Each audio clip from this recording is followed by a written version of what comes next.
You're muted.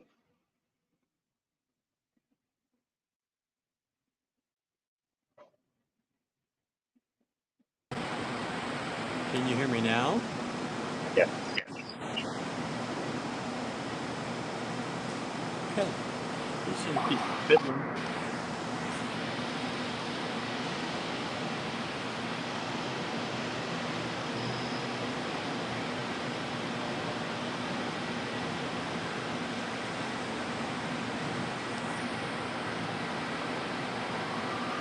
You know, at some point I'm gonna get really better at this. I don't see that happening anytime soon. You know, those other guys might have a better situation. We're not the right guys.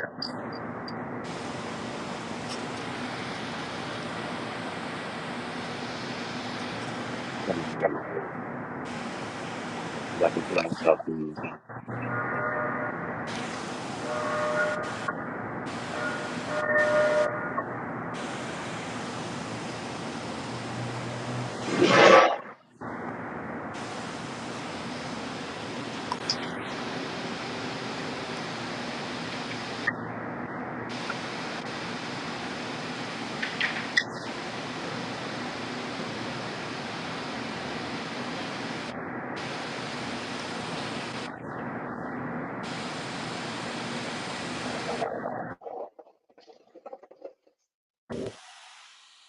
Okay, so we should be there. Maybe not.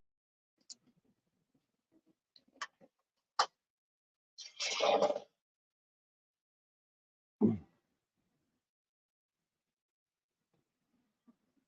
going on, guys? It's the Starnes Movement Show. Hope y'all had a great day. All right, now it's not. Can we try again? Can you hear me now? I can hear you.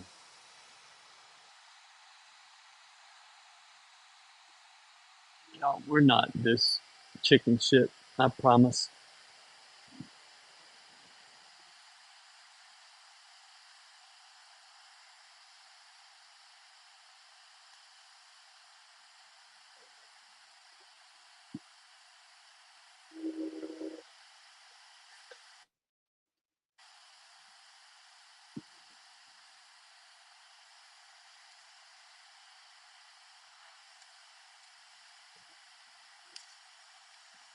Can you hear me, Starnes?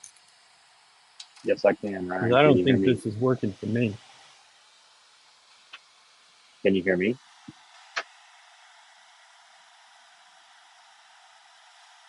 You can try to take the mic off because that's not going to work. I don't know why. We're so messed up. Can you hear me though? Yes. This is 3.5 minutes of this. All right, let's try doing this now. This really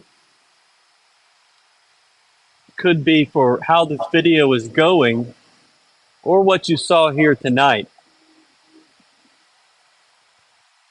That was one of the worst performances I've ever seen from U of H. Not the worst, so Dana's got that going for him, but abysmal. 36-13. U of H was really never in the game. They were down 7 points at halftime, I think. But TCU dominated. They did whatever they wanted. Even when their offense looked bad, it was still a mile better than anything U of H put together and on the field. Stearns, what are your first thoughts? Bad got worse.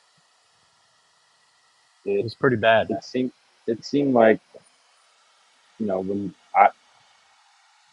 the first half ended, it seemed like U of H should have been up. They had gotten 2 turnovers in the first quarter. They had gotten in TCU territory. I think almost pretty much all of their drives, almost. And yet they end up 2 field goals. those two fourth down plays to begin the game were just so terrible, and I think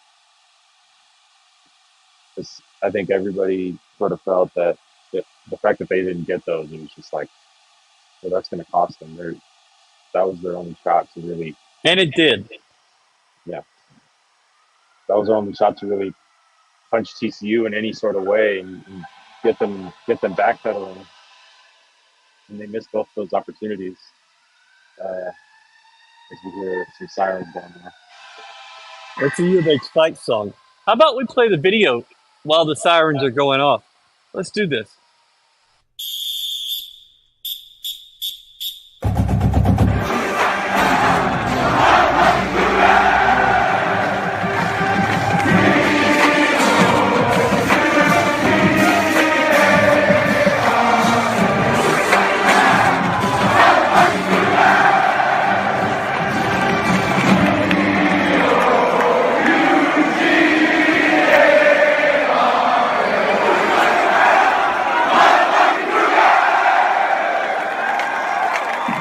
Yahoo!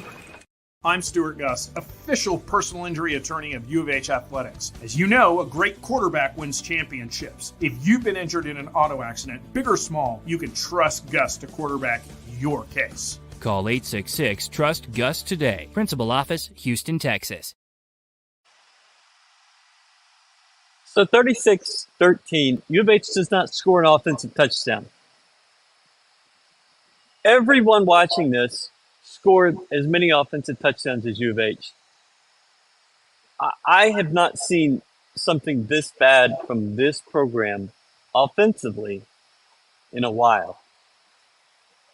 And I think Dana is as frustrated as anybody else.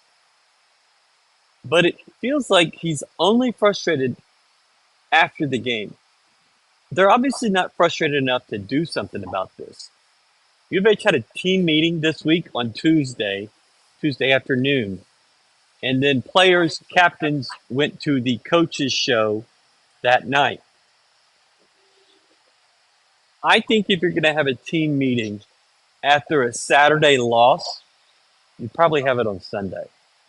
Worst case, you'd have it Monday. But Tuesday afternoon, and then you go to a coach's show, and then you just don't show up for the actual game. It sounds a little forced. It sounds a little fake to me. But what do I know? I'm just a guy on the internet. We're going to hear from Dana Holgerson with a little video. And we're going to start with I thought the most interesting things he said.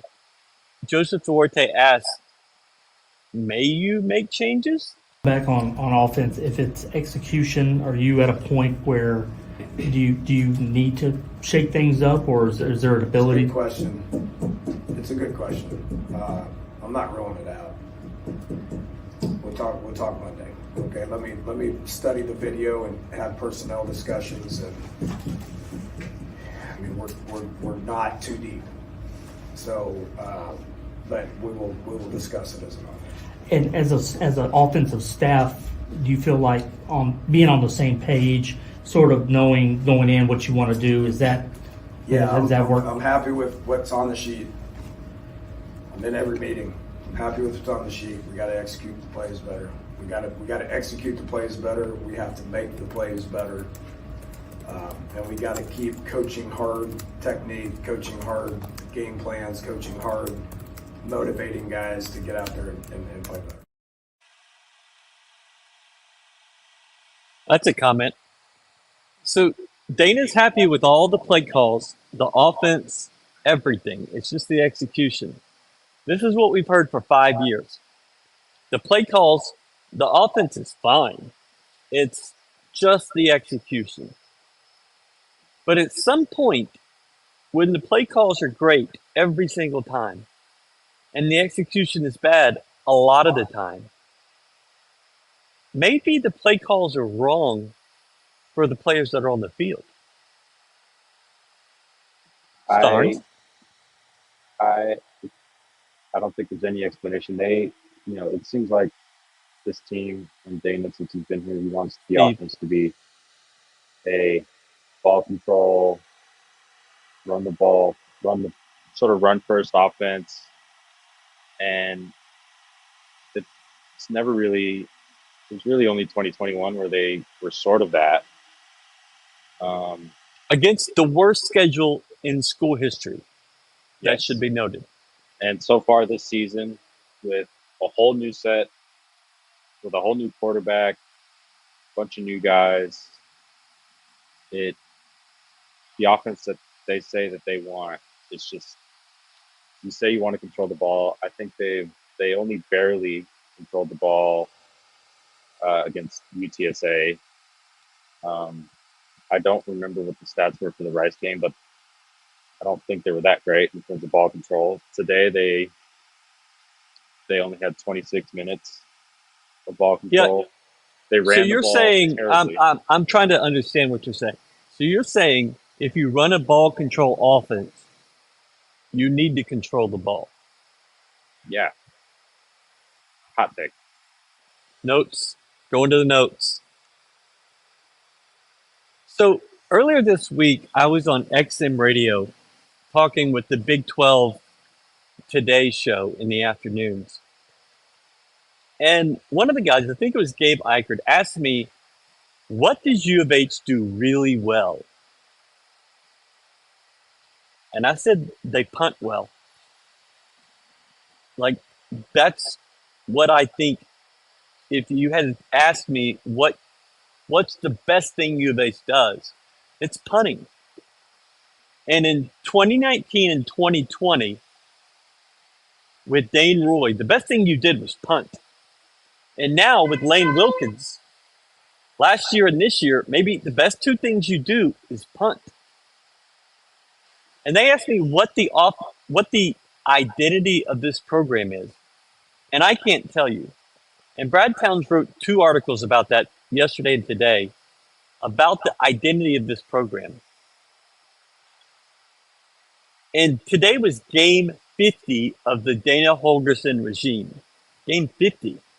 And we still have no clue who this team is. I am so at a loss to tell you. I've been around from Kim Helton to Dana Dimmel to Art and Sumlin to Tony Levine to Tom Herman, Major Applewhite, and Dana. I think Dana Dimmel, I don't know what that identity was. And with Dana Holgerson, I don't know what it is either. Yeah, and I thought you would get an idea of what this, at least this season, what this team's identity would be like today, and I quite honestly don't think we did. Um, there was just there was really nothing. Towards the end of this game, I was trying to think about like, okay, well, other than the punting, what? That's a great comment. I'm getting in your head with the punting thing, but it's the truth. What? Okay, what did they show? What did they show today? And I don't really know if it was a lot. I don't really know if it was much of anything. I mean, How about this? How TCU about you was never in trouble. take us through the major stats in this game, just in case anybody hasn't gone to look. Yes, yes, yes. So, um, first downs, TCU 35, U of H 12. Rush yards, I'm TCU sorry, did 51 you say attempts, 35? 3-5? 3-5, Okay. one less than the points they scored. TCU ran the ball 51 times for 250 yards. U of H ran it 27 times for 41 yards. That's Uh, less. total yards was 564 to 266. U of H got good returning, 6 returns for 201 total yards. Matthew Golden, of course, had that touchdown, the 98-yarder. U of H 0 of 4 on fourth down. They are now 2 of 10 on the season on fourth down. That is far and away the worst in the country. It was worse in the country when they were, I believe, 2 of 8. And then the broadcast said that they were worse in the country. And then, of course, they failed 2 more times, so they can only stay down there. Donovan Smith was sacked 6 times. What else? I did not see that one. That is pretty awful.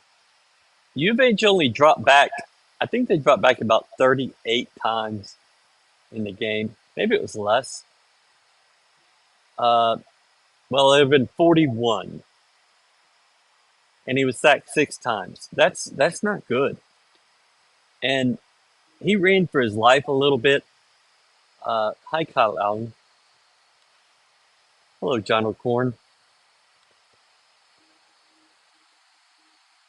Okay. Hi, Steve. So you're at a crossroads. Offensively, you're nowhere. Defensively, Dana said he was very happy with where this defense was, which blows my mind. The defense was on the field 88 plays, 8, and gave up 550 yards. I don't know how you can be happy with that. TCU was not great. They were not crisp on offense. They had really good drives, like dominating drives. And then there were times that looked like crap. And they gave you opportunities to get back in it, but you were never close. The 4th down thing is something you have focused on a little bit. 2 of 10 on the season. I just think that's really hard to do. And we're going to cue this up. This is Dana talking about the 4th downs. Dana, I wanted to get a little further into the 4th downs. 0-4 today, 2-10 this season. A lot of them in short yard situations. What do you think the biggest issue has been? Is it the development of the plays, or what's the biggest? No, it's not the development of the plays. It's just executing the plays, playing with physicality, and it's executing it the right way. I mean, there's no other way to say it. I mean, criticize me for going for it on 4th down. We don't go for it on 4th down. I'm getting criticized anyway. But I thought the 4th down situations that we've been in were based on what the game was, how it was going, was smart. Later in the game, obviously, we had to go for it on 4th down in the 4th quarter. It didn't matter what the situation was. Looking back last week, I mean, the 4th and 8 on the goal line, that should have been a field goal, but we had to stop them all day. So thought it was mid 3rd quarter. We're going to be aggressive with 4th downs. We have to execute 4th downs better. It's not the play calls. It's just not. We watch a lot of video. We come up with play calls. We come up with schemes. It's the same thing that other people are doing. We're just not executing. It's the same thing other people are doing. We're just not executing. Well, that doesn't sound like the same thing other people are doing. I don't know what to say to a fan that thinks like this. I'm not watching until he's gone. I don't think a realistic person thought you were going to come in here and beat TCU. A lot of people thought it could be close. Okay, it wasn't. I don't think most people thought you'd be 1-2 at this point. By the way, you've won the coin toss twice. You're 0-2 in the games. You lost the coin toss once. You're 1-0, whatever the hell that means. Dana is in denial that his play calls or his scheming is bad. But if your scheme does match the talent that's on the field, then your scheme is bad. And the talent that's on the field is not very good. And the good players are not playing very well. Sam Brown was basically MIA. Not saying he played poorly, but they really didn't get the ball to him. They threw the ball to Matthew Golding quite a bit, but he dropped 3 or 4. And I asked about that in the post game, and Dana had this to say about Matthew Golden's drops. What do you think's happening with Matthew Golden and the drops? I think he's pressing. Matt's a great player. We all know that. I mean, he's made plays. He's a good player. He's trying hard.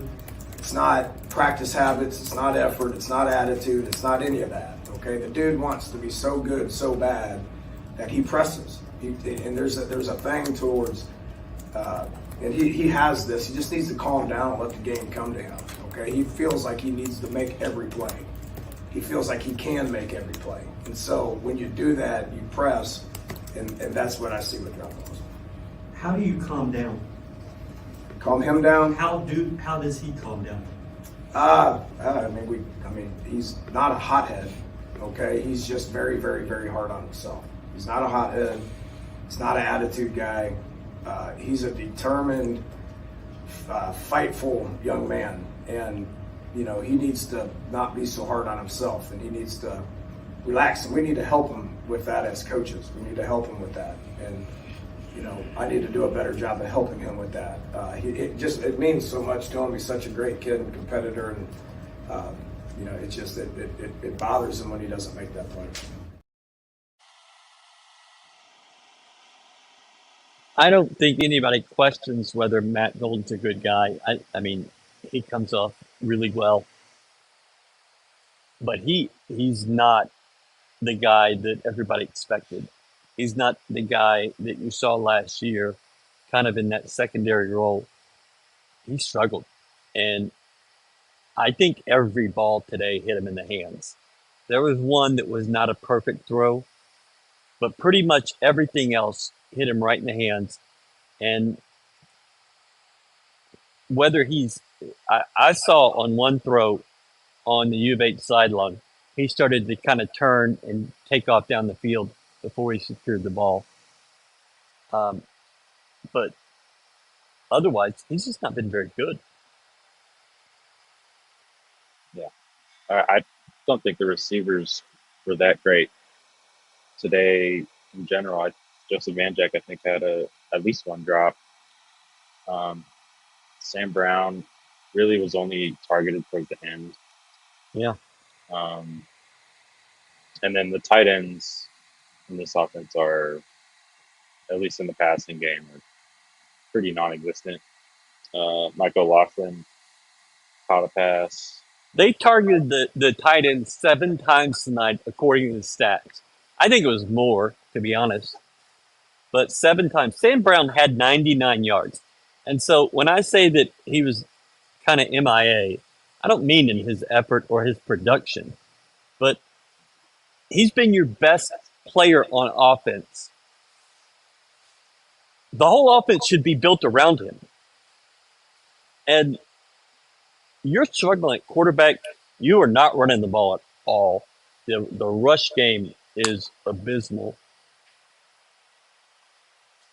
But I don't know where you go from here. Like, Sam Houston has played some really ugly games. And I fear next week, this team is coming off a horrible loss and then 2 emotional games before that. I can't imagine they're going to be up for Sam Houston State. And Sam Houston has to think, just looking at what they've seen, especially tonight, that they have a real chance to come in here and win. And I'm not saying that they do, but if I'm on that sideline in that locker room, I've got to think, man, there's an opportunity here. I would say it's a get-right game, but if we learned anything from Rice, I don't know if there is one for U of H this year. And also, I mean, that's another home game. I mean, it was a decent crowd tonight. I think it was pretty equivalent to the UTSA game. By the fourth quarter, it was there.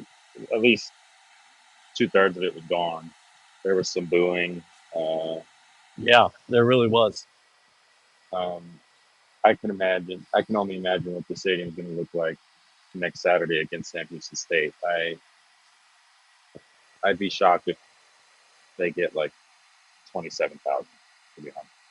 Oh, it won't. No. I Dana commented that he thought the crowd was energetic. I thought the crowd never got a chance to really get into the game. But even the enthusiasm was not there, even before the game. I thought the crowd was late arriving, which is shocking for your first Big 12 game. Uh, I don't think it's going to just be enthusiastic it's not for in the the rest of future. the year. I mean, maybe against UT, but maybe not. Yeah. This question comes up a lot, and I've seen it 4 times. I don't see it happening right now, y'all. Uh, they have come with Dana. They're going to stick with Dana. Something drastic would have to happen. Now, did something drastic happen tonight? You didn't score an offensive touchdown? Yeah, for sure. But they're going to stick with him for a little while. Speaking of that, uh, besides flipping the running backs a little bit between Stacy Snead and Parker Jenkins, there were no changes on this offense all game. I can't say this for certain, but I think all 5 offensive linemen played every snap. And besides maybe 4 snaps of the Rice game, I think they've all 5 played every snap this year. That blows my mind with how bad the right side of the line has been. I think you've been really solid on the left side, but the right side, they're just tanking them. And Hobby Lee, the guy from FIU, and Garth, the transfer from UT, are both in there at right tackle. And if they're not good enough to get on the field with these guys who are getting blown up, you're running for 40 yards. I mean, how bad is it in the offensive line room? Iman Nagavi has not had a very good first 3 weeks. U of H got most of their rush yards last week in the second half when Rice was playing total prevent. They did not put up any rush yards in that first half. They had 100 rush yards against UTSA.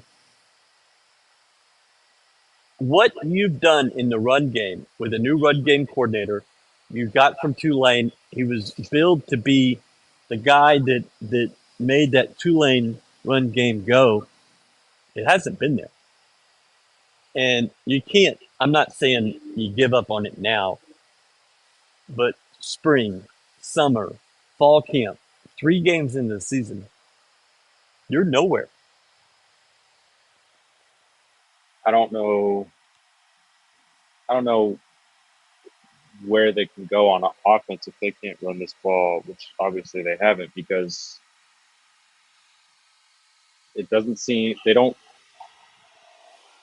seem to be in a rush to go away from it. Um, No, there's no rush on any part of it. and I don't know if the passing game and the offensive line, the pass protection is good enough to warrant throwing it 50 times a game. I just don't. I don't know where the offense goes from here as the season goes on, unless somehow either the guys on the right side of the line step it up, or they make some changes over there, and those guys come in and do really well, or somehow Parker Jenkins, who's been good when he's touched the ball, but if he somehow blossoms into a star over these next, Well, he would have to do that with no offensive line help. And that's yeah. really kind of what he's done. Um, Hold, please. I'm Stuart Gus, official personal injury attorney of U of H Athletics. If you've been injured in an auto accident, big or small, who you have on your team matters. You can trust Gus to get you the best possible results for your case. Call 866-TRUST-GUS. Yeah, we're 3 weeks in, and my segues into those ads is no better than the UH run game. I apologize. Here's the problem with that thought. Who throws the ball? And then who catches it? Sam Brown. a little bit of man jack, Golden here and there.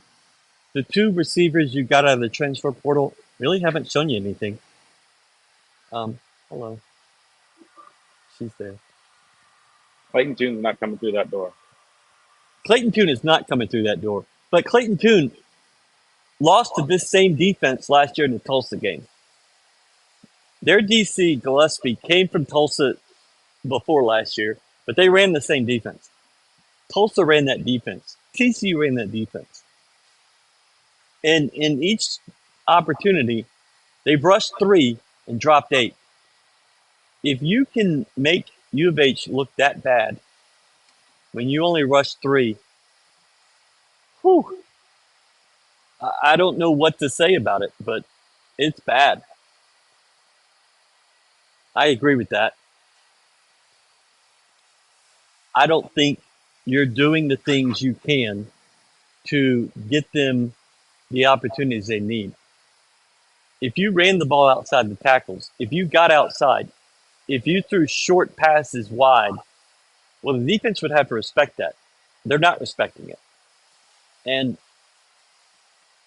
you're not doing anything to give the defense any pause. They know that they can keep running the defense they want to run because Dana is hard headed and he's going to do what he wants to do. A lot of times, I think Dana thinks he's the smartest guy in the room, which is fine, but you've got to be the smartest guy in the room. As someone who has thought he's the smartest guy in the room for most of his life, if I'm not the smartest guy in the room, I'll look like an asshole.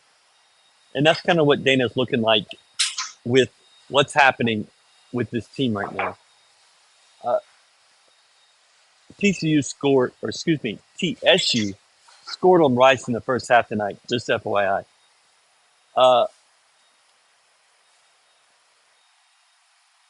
I saw a question a minute ago. They're not, I think we might have talked about that. They're not going to make a change. They're not going to talk about it. If Sam Houston overlooks us, remember last week, this team, the excuse was they overlooked Rice looking ahead. Do you think this week they were overlooking TCU looking ahead to Sam Houston? Was that the problem? Maybe. Maybe. You never know. You never know. I mean, we don't know what's inside their head. It's not good.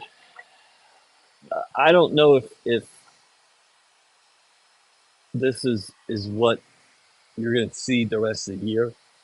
If it is, you're going 0-9 in the league. You're not winning any game this way.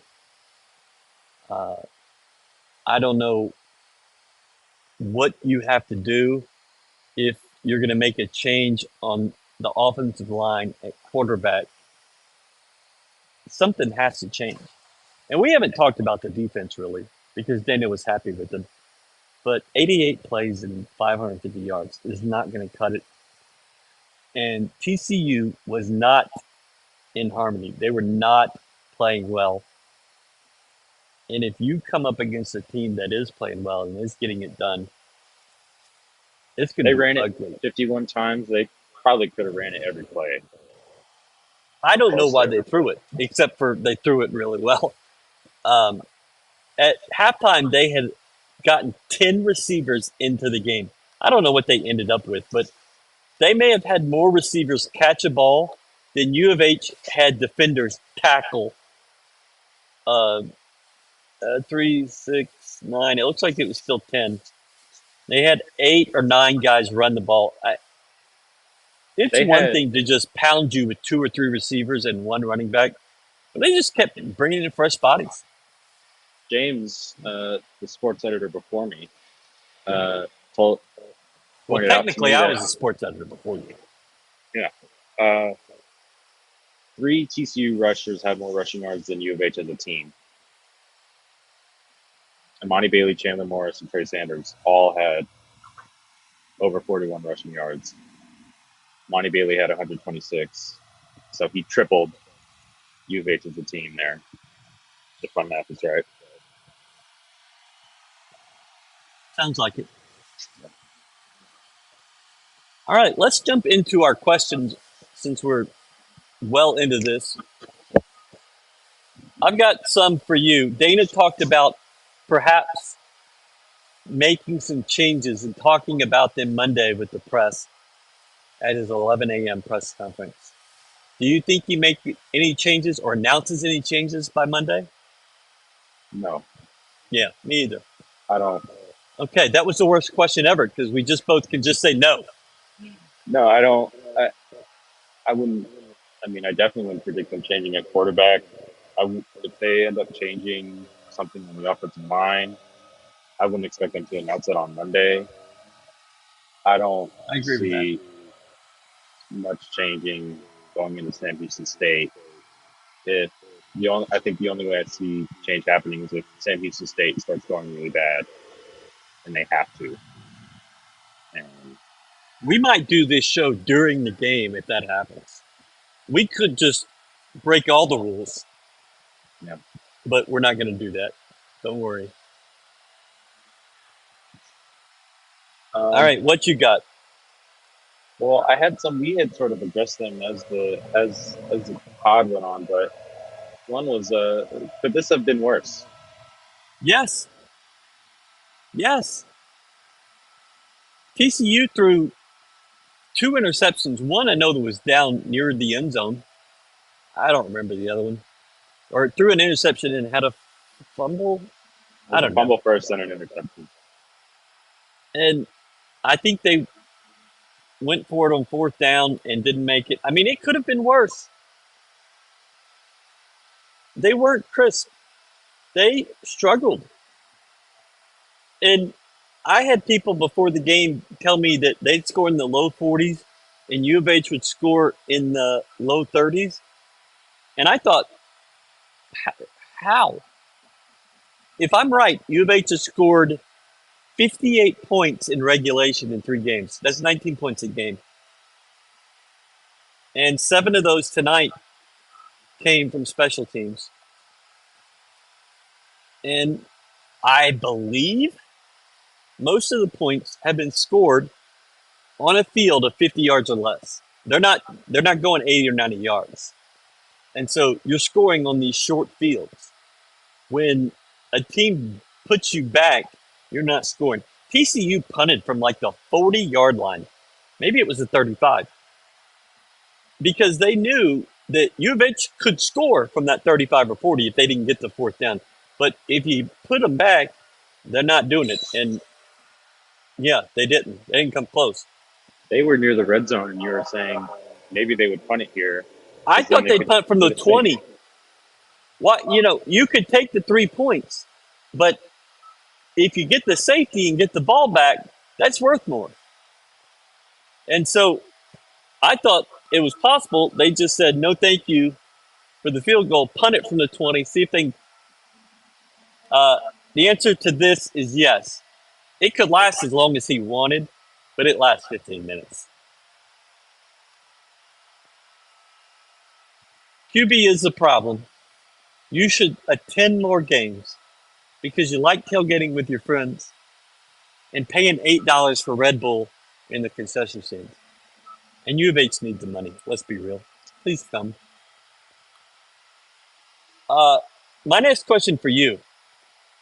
Besides the kick return, what was the best play of the night? Best play of the night. Yeah. It could have been the Malik. Defense, special teams. It could have been the Malik Fleming kick return to end the half when the kick was short and he went like 60 yards, didn't score. The fumble, I think it was probably the fumble on that first play of the second drive. The strip and recovery. Yeah. Yeah, that was a pretty good play. And that made you think that, okay, U of H came to play. Yeah. But they didn't. Nothing came. I think it was the 55-yard punt from Lane Wilkins. I thought, I don't know. I mean, I he don't know why I didn't really expect kicked that very well. Uh, I can't, I mean, they sacked the quarterback, Chandler Morris, a couple times. 3 times. U of H ran for 8 yards on one play, but other than that, I don't know what you'd say. There was the Parker Jenkins kickoff return after the offsides penalty on the I kickoff, really, yeah. which I don't know how many times I've seen that one. Man. Well, in this game, U of H was in Fort Worth while they were in Conference USA together. And U of H kicked off in the second half and was offsides. And TCU said, kick it again. U of H kicked off and they were offsides again. And TCU said, kick off again. And the third time, TCU ran it back for a touchdown. Because the U of H guys were dead ass tired from two 70-yard sprints. But typically, you just don't see it. But that night, I remember it specifically, it was bad. Have you ever seen a team that scored 13 points, that scored 3 times, but never did on offense? Never scored a touchdown on offense. Didn't the Chicago Bears do that a bunch I of have years ago? no clue. I think I they hadn't did watched that a one. full NFL They game scored in like 20. 15 years. Well, you're a weirdo. Not my thing. Yeah, probably. I don't understand how you could be at a college game, see this product, and then go watch that. But that's just me. Uh, what else you got? Um, we're 3 wins in, or not 3 wins, 3 games in. Uh, You I might think, be middle of next September before your 3 wins in. yeah, I was gonna ask. 4 wins is sort of the benchmark for this team. I think for a lot of people, is Yeah, that there me. now? If you count spring game, oh wait, they didn't have a spring They game. didn't have it. They didn't have it. Uh, I don't, I don't see it. I mean, I don't right know if I now, see it sitting either. here at midnight or whatever time it is, I'm not convinced that next week is a gimme. It probably will be because Sam Houston is coming from FCS. They don't have the depth that U of H has, who doesn't have the depth that TCU has. But Big 12 has had a rough boy, start to the did season. they. Can we So did talk we. about Major fucking Applewhite going into Stillwater and winning again? I was more frustrated with that than anything that I saw here tonight. Major Applewhite cannot win. He's the worst coach in U of H history by a mile. He can't go into Stillwater and beat a Big 12 team. That's embarrassing. BYU won at Arkansas, but Cincinnati lost the whatever bell they play for with Miami of Ohio. Who else lost? I don't remember. Did UCF lose? No, they played Villanova, so that was not going to be a thing. Uh,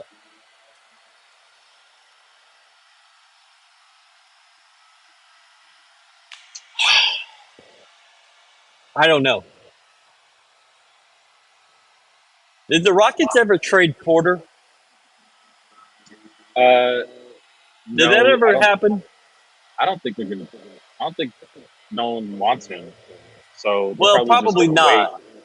Probably just gonna wait to waive him. What I'm saying is Tillman has a lot of patience. I'm in no way comparing Dana in the Porter situation, but he's not running out to make this change. And it'll cost you about $300,000 a year for a few years to get rid of Dana Holgerson. I don't think there's an appetite for it. I would like to say to you that I have this definitive knowledge of what's going to happen, but I haven't. You're a long way away from saying we fired coaches and go 8-5. You're a long way from that, and probably having the short straw with Levine and then Herman leaving after 2 years, and then Major leaving after 2 years was not good for building a program. Dana has reinvented the roster every year, and that's not good for building a program. At some point, you're going to have to bite the bullet, but you're going to be in for a struggle for a while. You can transform your program with the portal, but you can also make it worse. And I just don't see where the portal overall, not in one player, but overall, has made this program better. And are you going to really commit to high school recruiting?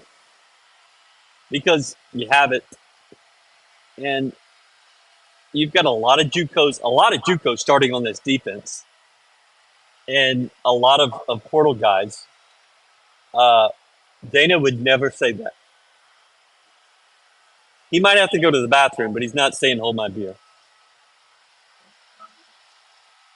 So I really just don't. I swear, Goku's will have this in our store by the end of the weekend. Hashtag punning school. I will wear it on the show proudly. I saw 3 of our shirts today, 2 of the Veer 13 shirts, which I'm so excited about. Like, I love that we were able to make that shirt and honor Coach Oman and what this program was. And I saw another person wearing a Goku's logo T-shirt. I'm like, ugh! And uh, I just don't know what to say about what we saw tonight. Y'all, I want to say it's going to get better, but I don't know. I don't think anybody can really say that where we're at with this program, there's any cause for optimism. For 7 of the last 8 quarters, you have gotten your ass whooped.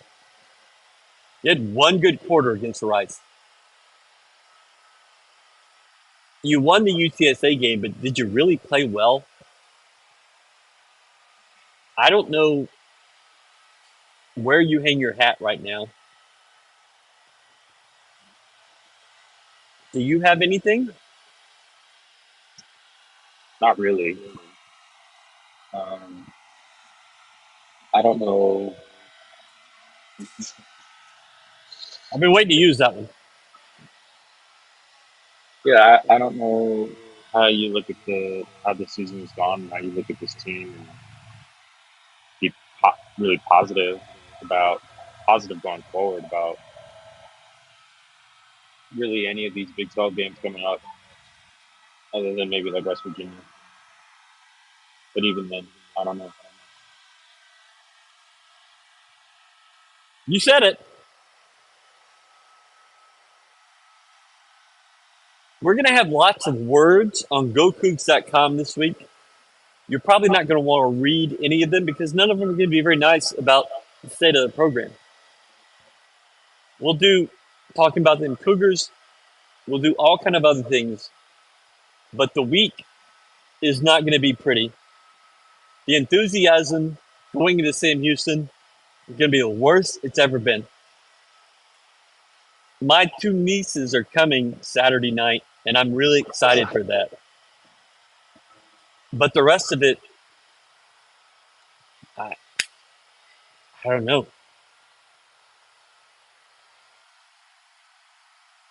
What are your final thoughts here?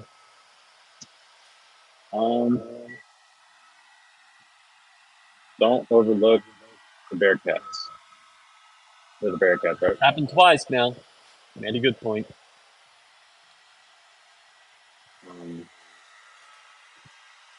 I don't think there's anything else to say. This sucked. This was in the top 5 worst performances of the last 25 years. And to happen on this night is just a horrible moment for this program. This program needs good news in the worst way. I don't know what way that comes, but you need good news. And it ain't coming. I've said all year that 4 wins can show me progress. But you're going to have to make a hell of a lot of progress. You're going to have to step it up to get the 4 wins. If you get the second one next week, you're probably going to have to win 2 of the home games you have left. West Virginia, Texas, Cincinnati, or Oklahoma State. Oklahoma State showed you they can be beat tonight. Cincinnati showed you they can be beat tonight. Texas showed you they can be beat tonight. But can this team beat them? I don't know. I wouldn't bet on it. GoCougs.com. Daily Cougar starts a great article this week leading into TCU, talking about Southwest Conference, Texas high school football, the ties that bind. You really should check it out. Go Cougs did some things. Thanks for listening. Thanks for watching. Sorry it couldn't have been more fun. But I don't know what to say. Let's try again next week.